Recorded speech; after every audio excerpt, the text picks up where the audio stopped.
Yeah, you got that right. It's 4:30 in the morning, and here we are in the brew shed. And the reason I'm starting so early is because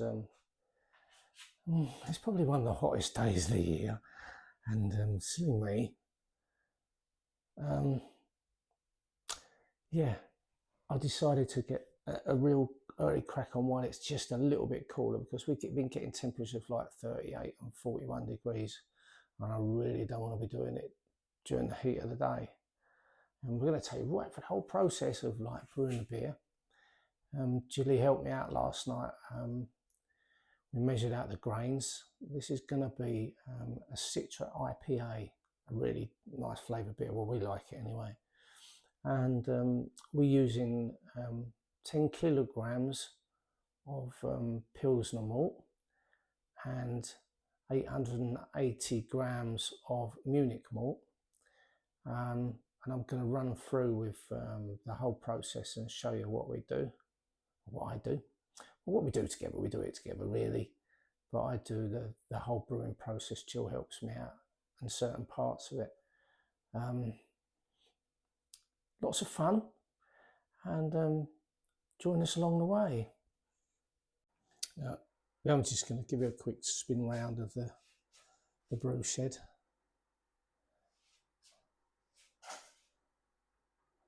There's all the kegs ready. There's my fermenter in there. There's my wort in there. And then there's that's where you have the sparge water, that, yeah. That's where we keep our grains in there. I'll just show you. A few grains in there. We always used loads of different grains for different brews. And the hops,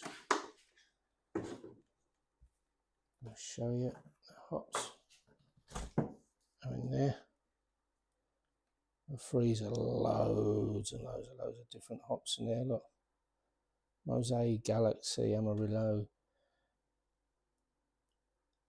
and we've got some Citra, which we're going to be using today, predominantly Citra. And today's process is going to take from start to finish probably 6.5 hours, plus the clean up, which is the tough bit, the not so much fun bit, but hey ho, there we go. And this is the grains ready in here to go. It's a big one, isn't it? Ooh, there's a big one. But by the end of the day, or the end of the morning, you'll be able to see it all going into the fermenters. Yeah, as I said, the reason for getting up so early and starting is to try and beat the heat this morning. So I'd like to say that I'm going to be finished by 10:30. If everything goes to plan, it'll be good. One of the problems we quite often have is trip outs, because we're using a lot of power here. 3.5 kilowatts, which in Spain, which is quite a lot. So we get trips out and I have to go around and find out which one's tripped out and reset, or maybe change the extension cable. It's in the brew shed down there. I don't have an awful lot of power, so I have to run it from the house. Brew days can be great fun or a real challenge. We get spillovers, we spill stuff on the floor, lots of cleanups, we get boilovers. Yeah, very messy sometimes. But generally it's like 3 weeks, 4 weeks before we can actually drink in a beer. So we're about to run out now of the last brew that I've done. So I best get another one going before the family comes over for their summer visit. Because we have 9 or 10 of us around the table most days when they visit, and yeah, lots of beer gets drunk. by all. Well, not by the grandchildren, although the eldest grandson brought some friends over yesterday, and they really enjoyed the beer, and maybe they'll be back again before they go back. But I don't know if you can hear, it might be a little bit noisy at the moment because I've got all the machines running. I've got a cooler running. I've got the main brewer running. We've got a freezer, 2 freezers. Yeah, so it can get quite noisy in here, especially when we get the hubble and bubble going, when it's really like brewing up at the boil point. I hope you don't find it too boring. I'll try and make it as interesting as I can. I'm going to take you through the stage. At the moment, the boiler is heating up the water, which can take quite a while. We're going to get it up to 76 degrees today. Yeah, and then we have the sparge water. That's going to be kicking in pretty soon. So it's going to get a little bit noisy. But hopefully be able to hear everything. And catch you up in a bit. I'll say, okay, look at me. Early hours of the morning, see what happens. We're getting up to temperature now. We're reading 69 degrees. I think we're set at, we're set to go at 72. It's 72 degrees, and then what we do is we do what we call the mashing. Is when we put all the grains in bit by bit, and we have to keep stirring and stirring and stirring and stirring. Yeah, and it gets, as it goes on, and you get more grains in, it gets thicker and thicker and thicker, like a thick porridge sort of thing. That's the hardest part of it.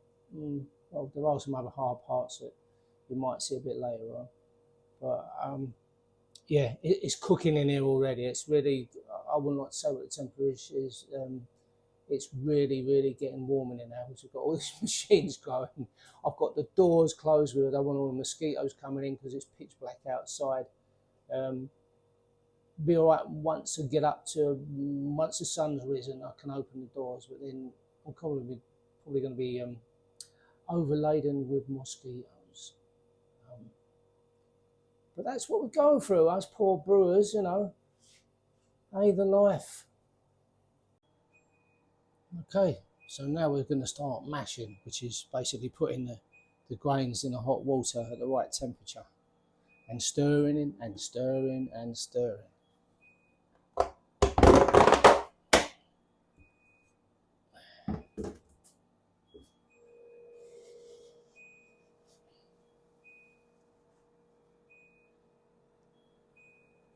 Now what helps at the early stage, while I'm still putting bit by bit in, is that we have a pump in here that's actually turning the grains around, so it's moving it all about, which at this part now, at the very beginning, I don't have to stir so much.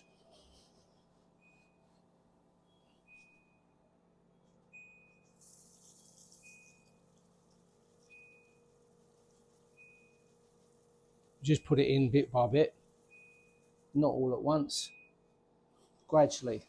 And then we want to avoid, we start stirring quite a lot because we want to avoid what we call dough balls.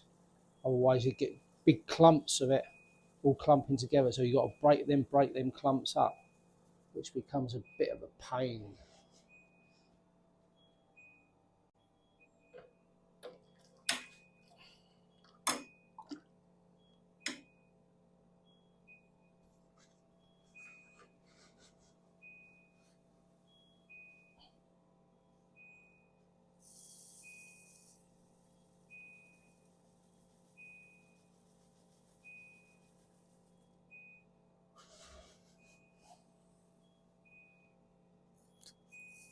Yeah, when you first measure it, oh, you don't think that's a lot with it. 10 kilograms of this is like a lot.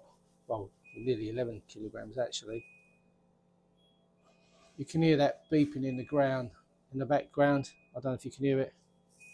That's the machine telling me that it's mashing. It's circulating the water around.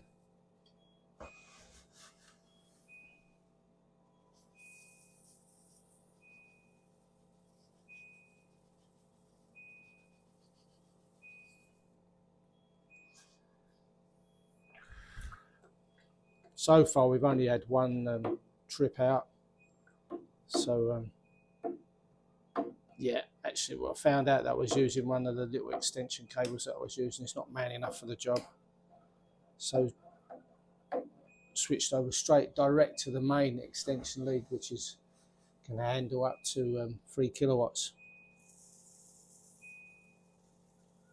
Keep using that trying to get that and out. It's really difficult, you know, when you first start this vlogging.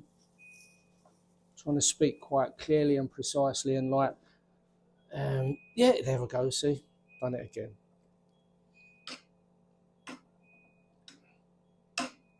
Okay, that's flowing through quite nicely this morning. Just like the sweat starting to flow through from my body. My skin's leaking. Oh, my skin's leaking.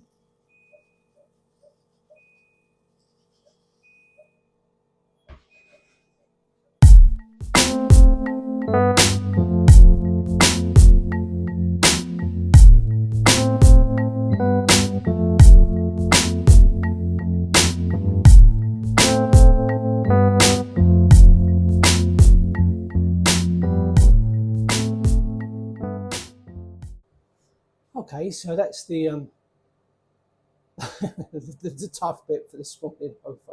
As you can probably see, I'm rather leaking a little bit. That all went quite well. Now we've got 50 minutes of sparging. That's the sorry, of the mashing. So that's getting it up to the temperature. One thing I forgot to mention was last night what we had to do. We do the milling. So when the grains come in, they're the right size and everything. And what we need to do, the mill actually cracks the shell open and gets the important part open for us, ready to mash. So we basically put them through a mill, and we used to do it years ago by hand, but now we actually have a drill attached to the end of it. And so Jill pours it in and I hold the drill, and yeah, that's another half hour of fun. But yeah, we're not that far away from cooking now. So there I was stirring away, and I've got these little clips that hold the sparge arm in, and sometimes these clips come undone. I just noticed that it kind of undone, and the wort liquor was spilling out all over the place. And I just put my arm between the two vessels and scorched it. So I'm just going to go outside and put some aloe vera on it. Yeah, that's better. That wonderful stuff, that aloe vera. If you ever get a burn, sunburn, any burn whatsoever, cut off a slice of the aloe vera and just put the gel on your arm, and it stops it immediately. I had a nasty scald a couple of weeks back. I opened up a vessel that didn't realise it was still so hot, and all the steam caught me right on my arm. And normally I would put it straight under cold water, but I didn't. And I put aloe vera straight on it, and it didn't even blister. About a week later, the skin started peeling off. No, I haven't even got a scar there now. But yeah, just remember that. Any burns, aloe vera is always the best. I'll just show you now what it looks like.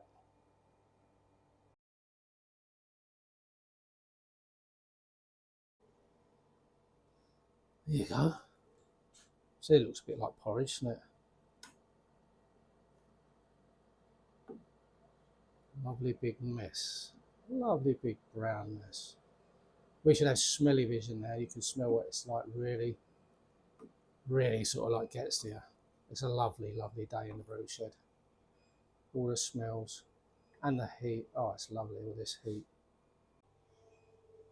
Yeah, so I've been brewing my own beers now for 5 years, and I still consider that I'm an apprentice of it. But everybody seems to say that the beers are really, really good. But I still like to experiment. I don't experiment as much as I did right from the very start. But the reason I started to make my own beer is I realised that so many of the current beers are just loaded up with chemicals. You know, you have a couple of pints and you got a headache, and the flavour's not there.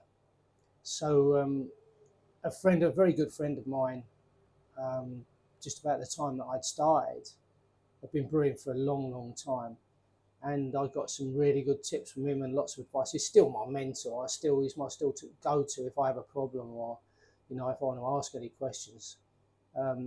Brilliant guy, but he does everything from the scientific method, literally in his head. I'm just old school. I just measure and throw it in. Temperatures, yeah, but yeah, some people say to me, how do you make such beers like that when you don't do it like this and you don't do it like that? I don't know. I just read a few books and watched some videos online and played around with a little bit, and not necessarily always follow the recipes to the letter. And yeah, it works, but I don't use any chemicals at all. It's literally just water, hops, the barley, the grains, sometimes oats, yeast, and yeah, the hops, various hops. This one is going to be just one type of hop. It seems to be everybody's favourite, so to save messing around, just a quick one. We'll do this today. Yeah, it's all good fun. Okay, now the toughest part of the day. So you have to lift this basket up out of here, right up high there. And then we do what we call sparge, like warm water to wash all the grains out again. I'll show you that in just a sec. Okay, so here we go. You're going to watch a circus performance now.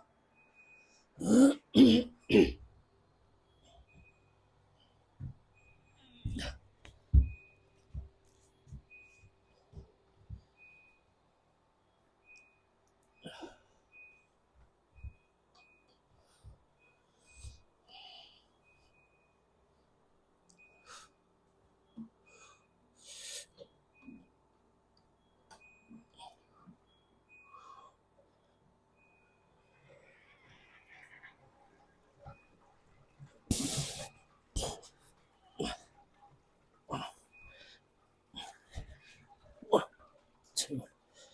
Okay.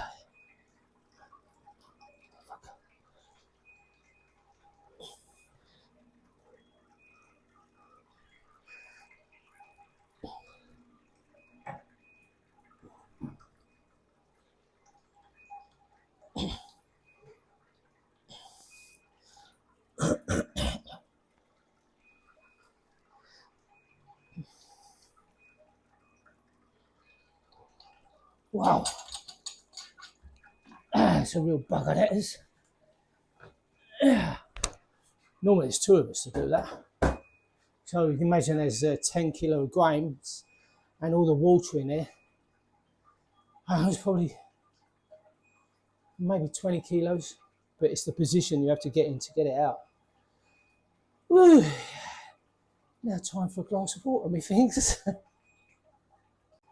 So the next point now is to get all the heated water, all the sparge water from this vessel into this one to wash the last of the grains out. It's called a sparge. So we connect this one onto here.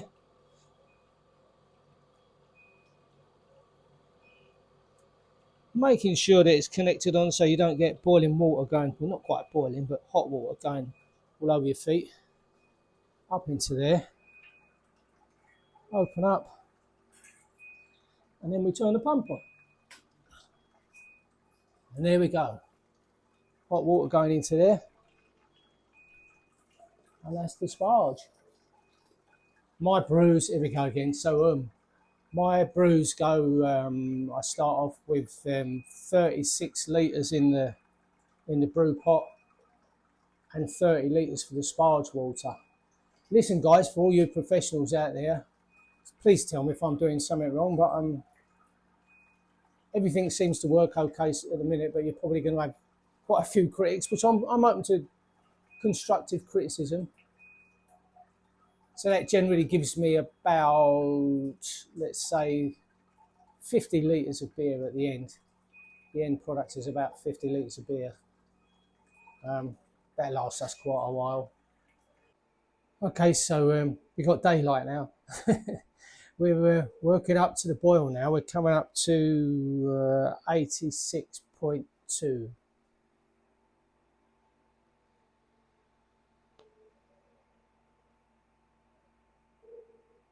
We're getting there. We're getting there. This is the bit that takes a while, just getting up to that last few degrees. It does always seems to take quite a while. Yeah, then the fun starts. We've got to start measuring out for putting the hops in and get all the other stuff ready. So off I go.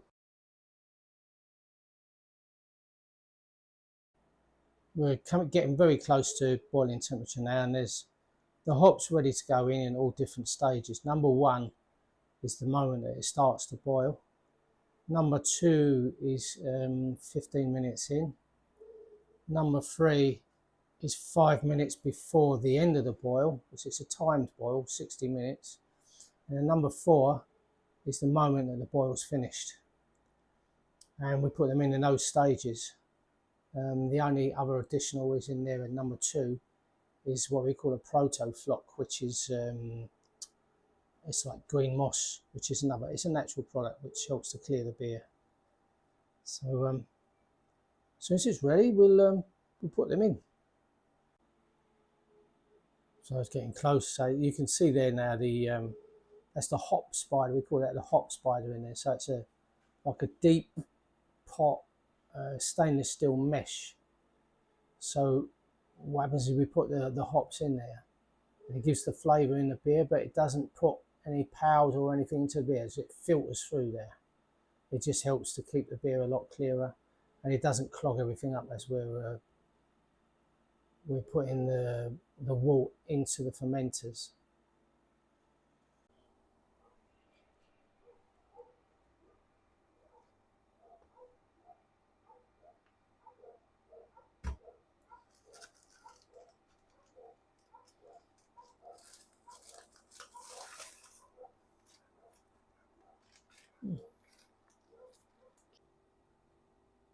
Okay, so we're up to first boil now. So the first lot of hops go in.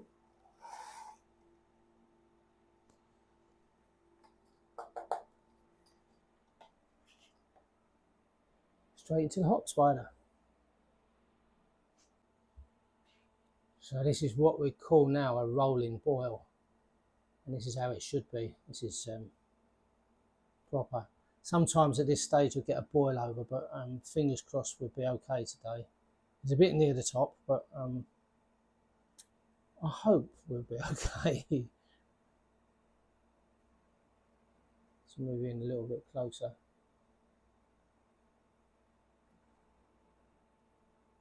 Yeah, as I said, it'd be good if we had smelly vision here, because that's yeah, it's really good. Oh, there she goes. Stay there.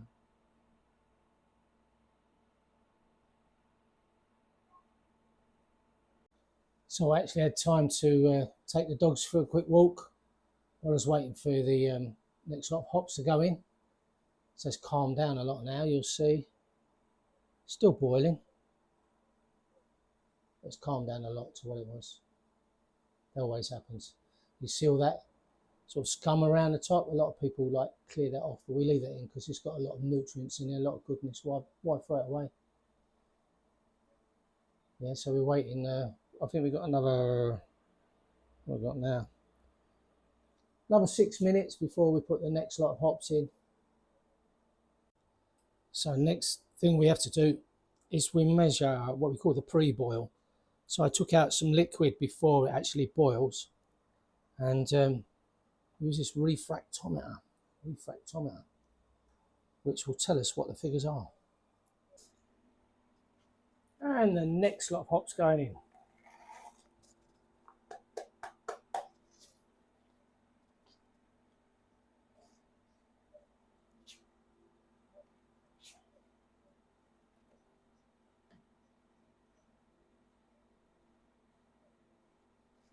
That's the hop spider. I don't know why they call it a spider. It hasn't got 8 legs. So what I've just put in here now is the coolers, which the chillers. So you have to run, not just yet, but we run cold water through them to chill the beer down before it goes in the fermenter.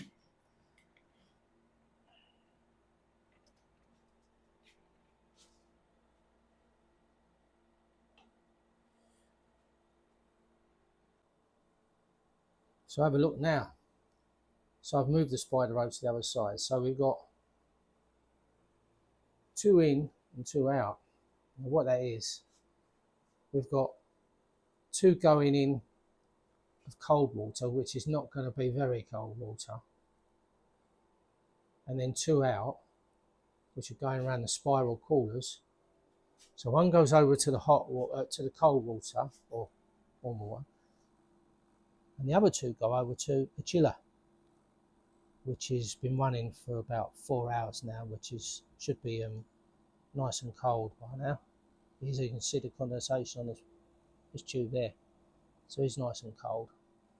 So hopefully that's going to get the water temperature down, because that's what we need. We need to cool that as quickly as possible, ready for us to we pitch the yeast. We put the yeast in, and we want to ideally get it down to 19 degrees. But in this weather, the temperatures we've got now, it's a bit of that's a real tough call. So you can see this is a real a work of art, shall we say? Not quite. Next lot of hops going in now.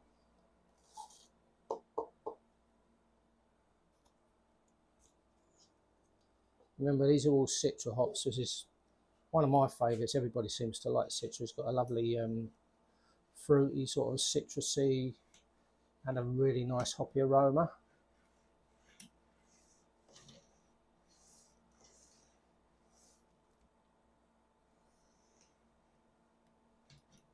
Okay, 5 minutes more, and then we turn the heat off.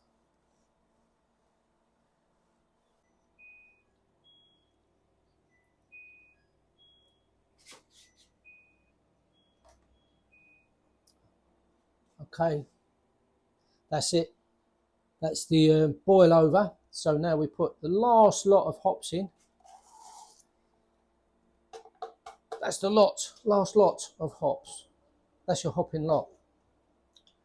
Excuse the pun. Yeah, now we start the cooling down process.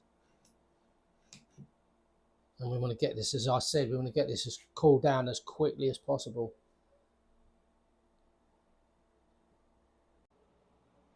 So you can see now we've got the fan on as well on there. So it's all fans on deck. And the one thing I always forget to do is to take the thermalating, sorry, the thermal jacket off, which would help to cool it down. Yeah, always forget that one. Okay, that's cooling nicely now. So we're down to, at the moment, what we're down to, 38.6. Let's cool it really nice. So what I'm looking at now is feeling each one of these coming in, coming out. That one coming out, it's nice and cold. And that one that's returning, so it's just going through the chiller. These ones, the hot water, the cold water ones are, that one coming out is still quite warm. So, but the middle one, the one that's stuck in the middle of them, the 2 of them, is running through the chiller over there, is hopefully going to do the job a lot quicker.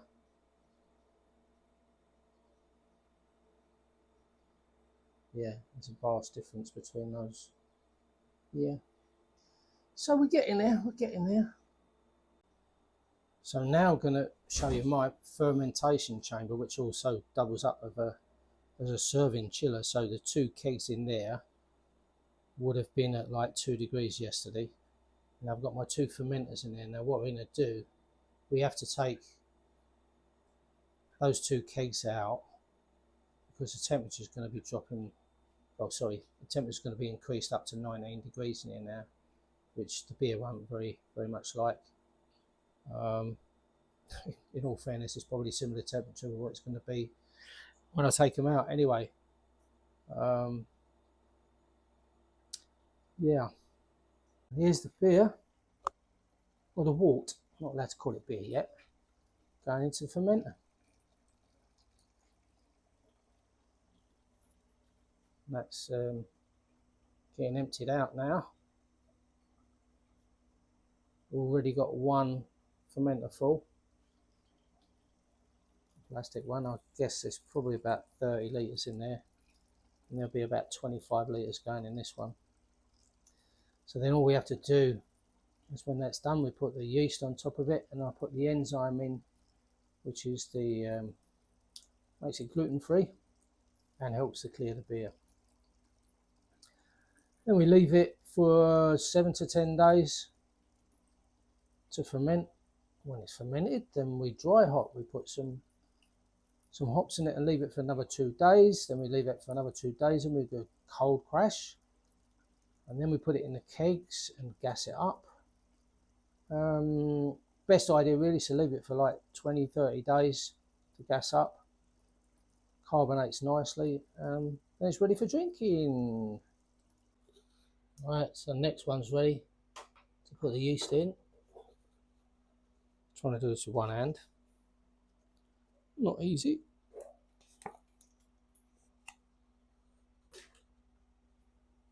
There we go.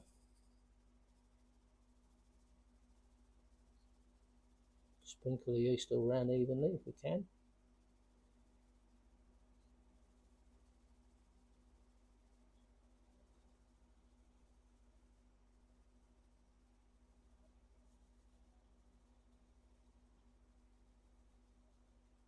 We need smelly vision again, sorry. And then that's ready, lid on. Well, that's it, apart from tidy up time, clearing up. Look at that lovely mess. I don't suppose anybody wants to come and help me today? You lot sitting there in your armchair, having a cup of tea? No, I didn't think so. Yeah, I've been here for, what's the time now? Near enough, like 6 hours. I've still got clearing up to do. You're just sitting there enjoying it. It's fun, isn't it? Hey, isn't it? Never mind. Catch you in a bit. Here we go then. I suppose I'll have to do it all myself.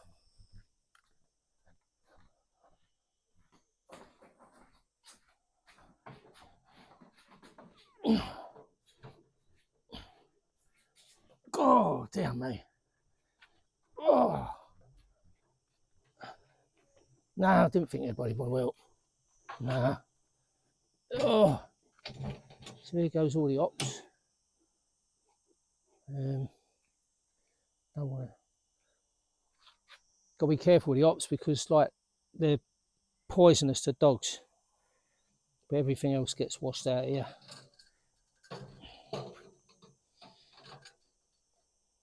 Ah.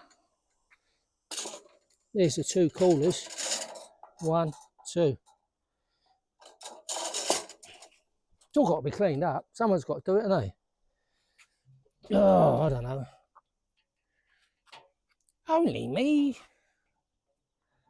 Remember that one, Harry Enfield. Only me. Oh. Looks like a load of brown mess.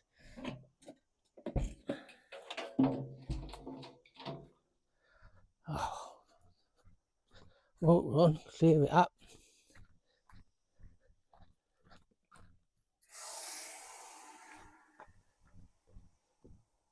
I'm going to get soaking wet now. Mind you, I don't mind getting wet after like today. Sweating I was. I've been sweating. Sweating, I tell you.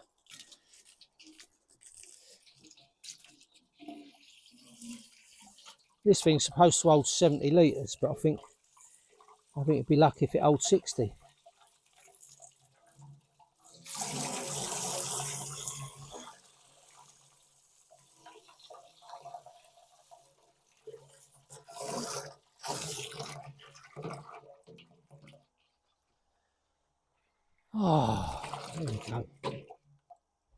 Here we go.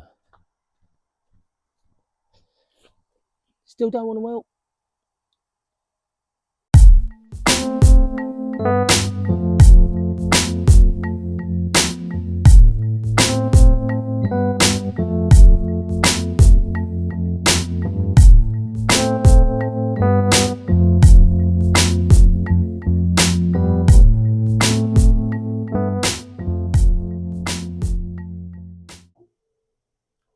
Well, good morning. It's day 2 in the brew shed at the Meanderers.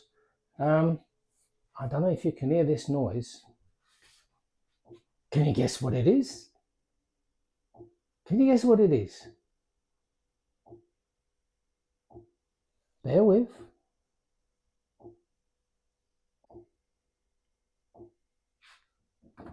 I'm going to show you.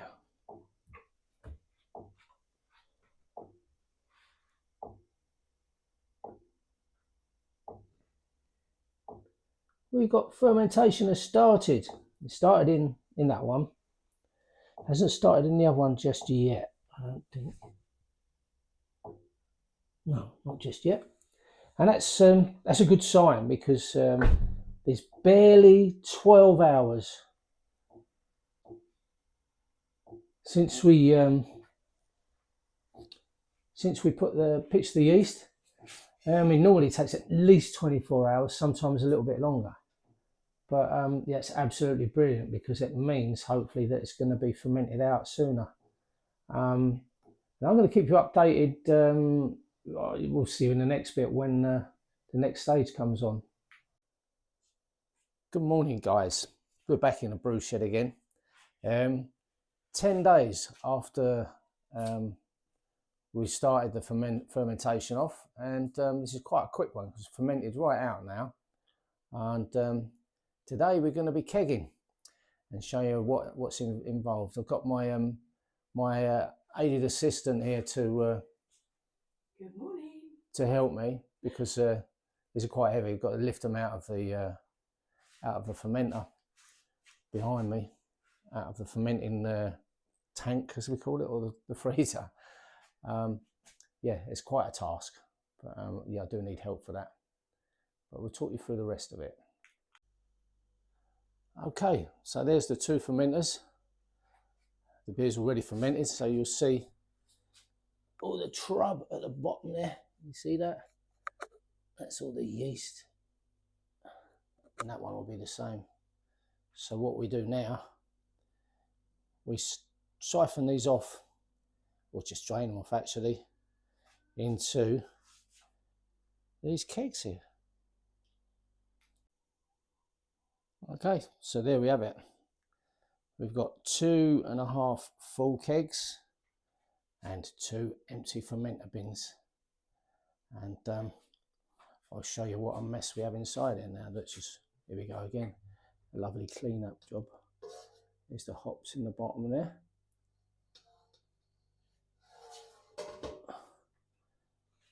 And the same, all the trub, it's called trub, in the bottom there. So 2.5 full kegs, so like in 48 litres. And we started off, remember, with 66 litres of water. And then the hops and the yeast. Yeah, so we're going to gas them up now, start carbonation. Hopefully we can leave them for 20 days. 20 days is better. And then they'll be ready to drink. And we'll meet you back at the taste test. I have had a crafty little taste of it. And of course it doesn't taste 100% because there's no carbonation in it. But it tastes pretty good now, I'll tell you. And this one was a little bit of an experiment for me with different hops. So we'll see you at the taste test. Hello guys again. Right, here we are back in the brew shed. Now, now, where were we? We're 15 days on from the brew day, the first day, and cutting it a little bit short, but it should be okay. Well, it will be okay. It will be okay. So we'll have a little taster now. We'll have a little taster. Jilly's here to help me out with the tasting as well. Well, of course I am, but I'm camera lady at the minute. So this brew was basically, we've got 10 kilograms of 2-row Pilsner, that's malt, and we've got 880 grams of Munich malt, which we then milled down, and we went through the brewing process of like the lautering and the mashing and the boil, and then we put predominantly in through the brewing stage. I think it's over 4 stages. We put in predominantly Citra hops, and then I've dry hopped in this one this time round. This is a little experiment with this one. We dry hopped with Citra, Amarillo. Amarillo will give it a little bit slightly more bitter taste, and the Mosaic, which is going to work well with the Citra hopefully, and put a citrusy fruity note to it and give it a bit more aroma as well. I can't wait to try it. Well, you go. But here we go. So I've already put the tap on the beer, and we'll have a look now. I've got a feeling though this one's not going to be awfully clear. It's going to be a bit more like a hazy beer. Boring well.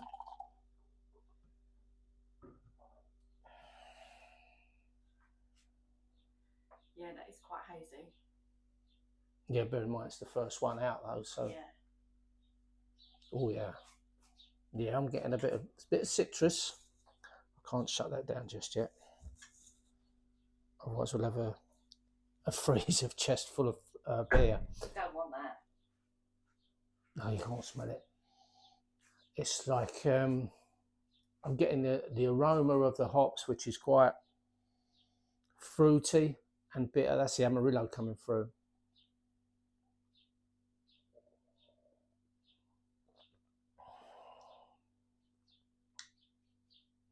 Yeah, that's good. I'm going to ask my partner in crime to have a go and see what she thinks of it now.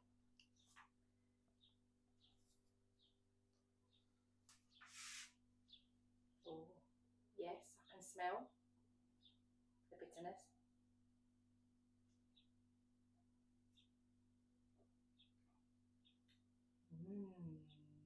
That's nice. Yeah, very fruity. Good. Fresh, really good. Oh, that's another experiment that's worked then.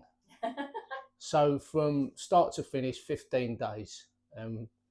It'd be better to leave it a little bit longer in the keg to let it carbonate a little bit more. It's going to give us a bit more flavour. I've got the aftertaste now of the bitter. Have you? Yeah. Right, that's good. Yeah. Good. And yeah, unfortunately, it just won't come out a little bit hazy, that one, but we don't have a problem with that. We call it hazy EPA. Yeah. Okay, so we're going to finish off that. I'm probably going to have a full glass of it now, and we're going to collate this all together. Oh, here she goes, look, having a crafty slurp again. And yeah, we'll catch you in the next one. And if you like, please subscribe, like, and I welcome any comments or any advice that anybody wants to give. And thank you for watching. Take care, guys. Bye. Cheers. Cheers.